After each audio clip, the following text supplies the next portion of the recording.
After another exciting week of women's hockey in the WCHA, we would like to welcome you back for another episode of Inside the WCHA. I'm your host, Brooke Purowitz, and we have a lot to unfold from this week, so let's get right into it. To start things off, the University of Minnesota faced off against another Minnesota team and conference competitors in the University of Minnesota Duluth. The Gophers traveled to Duluth to take on the Bulldogs, where they would walk away from Friday's game with a victory. To start scoring off in this game, sophomore forward Audrey Wethington scored 2 minutes and 36 seconds in with a pass from Peyton Hemp. With the first almost over, Ella Huber finds the back of the net with the assist going to the previous goal scorer, Audrey Wethington. The lone goal in the period and the only UMD goal on Friday night came from Elizabeth Jaguar. Let's take a look at the final period of play, where Emily Oden would finish off the game by scoring the third Gopher goal and the empty netter with less than 2 minutes left in the game. After winning 3-1 the night before, the Gophers had a good outlook on Game 2. Taylor Heiss, who had an assist the night before, started off scoring for the game in the first, but after that, it was all UMD in the opening period. Gabby Hughes scored on the power play in the first before junior Manon McMahon could finish off the scoring in the first. Both teams had a goal in the second period of play, with a goal coming from Anna Klein from the Bulldogs, and not too long after, the U of M was able to respond with a goal from Emily Oden for her second goal in 2 games. Gopher Abigail Boreen was able to find the net twice in the final frame to tie up the game for nearly the whole third period to force the teams into overtime.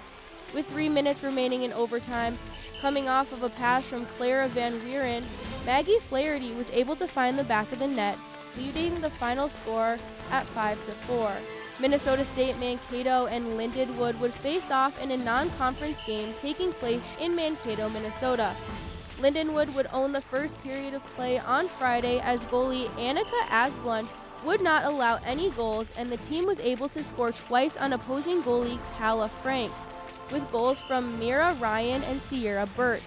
The first period was the only period Lindenwood was able to capitalize in, as Minnesota State took over the rest of the game after that. Asplund would allow 3 goals in the second from Kelsey King, giving King a hat trick and allowing MSU to take the lead.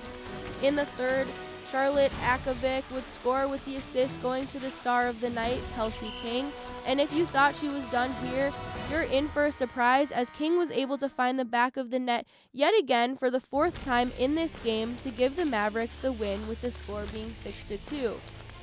Saturday's game was a little different, as Lindenwood was able to keep up with the Mavericks a little more than the night before. Minnesota State scored the first 2 goals in the game, one coming from Claire Buterek in the first and Jessica Boland in the second. Minnesota State goaltender Calla Frank would only allow 1 goal in the first 2 when Gigi Pora scored her first of the season. Minnesota State would go on to score the next 3 before Lindenwood scored 5 in a row. This game makes for the second game this weekend to go into overtime. Just over a minute into overtime, Sydney Langseth beat the goaltender for the 3rd time this season to allow Minnesota State to pick up their 5th win of the season. The St. Cloud State Huskies are coming off of a tough set of road games after falling short to Wisconsin.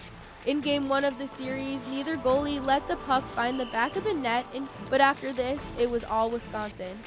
Badger Maddie Wheeler started off the scoring with a lone goal in the second frame before Daryl Watt scored back-to-back goals in the third to give the Badgers a lead of 3-0. After Watt scored back-to-back goals, Sophie Shirley said, "If you can do it, I can do it too," which gave the Badgers their 4th and 5th goals of the game.